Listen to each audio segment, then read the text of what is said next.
ಈ ಸಮಾಜಕ್ಕೆ ಎಲ್ಲೋ ಒಂದ್ ಕಡೆ ನಾವು ಎಬ್ಸ್ ನಿಲ್ಲಿಸಬೇಕು ಅಂತ ಅವತ್ತನ್ಸಿರ್ಲಿಲ್ಲ ಅದರ ಮಹತ್ವ. ಇವತ್ತು ನೋಡಿ ಸ್ವಾಮಿ, ಅವತ್ತು 4 ಜನ ಹಿಂದೂ ಹೆಸರಿನಲ್ಲಿ ಸೇರ್ತಿರ್ಲಿಲ್ಲ. ಇವತ್ತು ಇಡೀ ಜಾಗತಿಕವಾಗಿ ಇಷ್ಟು ಜನ ಸೇರದೇ ಇರೋ ರೀತಿಯಲ್ಲಿ ನಾವು ಸೇರ್ತಾ ಇದ್ದೀವಿ. ಕೋಟಿ ಕೋಟಿ ಸಂಖ್ಯೆಯಲ್ಲಿ ಇವತ್ತು ನಾವು ಸೇರ್ತಾ ಇದ್ದೀವಿ. ಕೆಲವರು ಇನ್ನೂ ಕೂಡ ಹಲುಬ್ತಾ ಇದ್ದಾರೆ. RSS ಅನ್ನು ಮಟ್ಟ ಹಾಕ್ಬಿಡ್ತೀವಿ,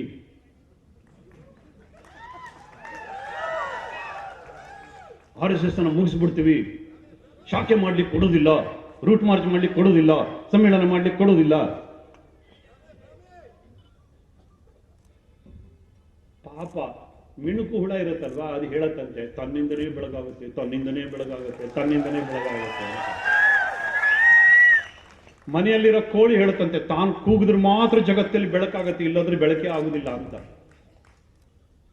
ಇದಕ್ಕಿಂತ ಮತ್ಯಾವುದು ಉಡುಗೊರೆ ಕೊಡ್ಲಿ ಮಹಾನುಭಾವರೇ ನಿಮಗೆ?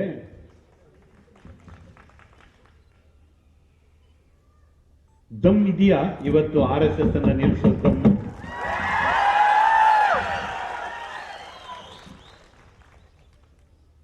ಜಗತ್ತಿನ ಯಾರಿಗೂ ಕೂಡ ಇವತ್ತು RSS ಅನ್ನ, ಹಿಂದೂ ಸಮಾಜವನ್ನ, ಹಿಂದೂ ಜನಜಾಗೃತಿಯನ್ನ ತಡೆದು ನಿಲ್ಲಿಸ್ತಕ್ಕಂಥ ಧಾರ್ಷ್ಟ್ಯ ಖಂಡಿತವಾಗಿಲ್ಲ, ಖಂಡಿತವಾಗಿಲ್ಲ. ನಾವೇ ನಾವಾಗಿ ಎದ್ದು ನಿಂತ್ಕೊಂತಾ ಇದ್ದೀವಿ, ನಾವೇ ನಾವಾಗಿ ಎದ್ದು ನಿಂತ್ಕೊಂತಾ ಇದ್ದೀವಿ. ನಮ್ಮ ಆತ್ಮವಿಶ್ವಾಸದ ಜೊತೆಗೆ ನಾವು ಎದ್ದು ನಿಂತ್ಕೊಳ್ತಾ ಇದ್ದೀವಿ. ಸಂಸ್ಕೃತದಲ್ಲಿ ಒಂದು ಮಾತಿದೆ, ಬಲಾಚ ಪೃಥ್ವಿ. ಎಲ್ಲಿ ಬಲ ಇದೆಯೋ, ಎಲ್ಲಿ ಶಕ್ತಿ ಇದೆಯೋ, ಅಲ್ಲೇನೆ ಜಗತ್ತು ನಮಸ್ಕಾರ ಮಾಡುತ್ತೆ, ಅಲ್ಲೇನೆ ಜಗತ್ತು ನಮಸ್ಕಾರ ಮಾಡುತ್ತೆ. ಯಜ್ಞಕ್ಕೆ ಬಲಿ ಕೊಡೋದು, ದೇವರಿಗೆ ಬಲಿ ಕೊಡೋದು, ಹುಲಿಯನ್ನು ಕೊಡೋದಿಲ್ಲ, ಆನೆಯನ್ನು ಕೊಡೋದಿಲ್ಲ, ಸಿಂಹವನ್ನ ಕೊಡೋದೇನೇ ಇಲ್ಲ. ಕೊಡೋದು ಯಾವುದು? ಕುರಿಯನ್ನ, ಕೋಳಿಯನ್ನ. ದೇವೋ ದುರ್ಬಲ ಘಾತಕಃ. ದೇವರಿಗೂ ಕೂಡ ದುರ್ಬಲರ ರಕ್ತವೇ ಭಾರಿ ಇಷ್ಟ. ದೇವರು ಯಾವತ್ತು ಆನೆಯನ್ನು ಬಲಿ ಕೊಡಿ ಅಂತ ಕೇಳಿದನ? ದೇವರಿಗೂ ಕೂಡ ದುರ್ಬಲರ ರಕ್ತವೇ ಇಷ್ಟ.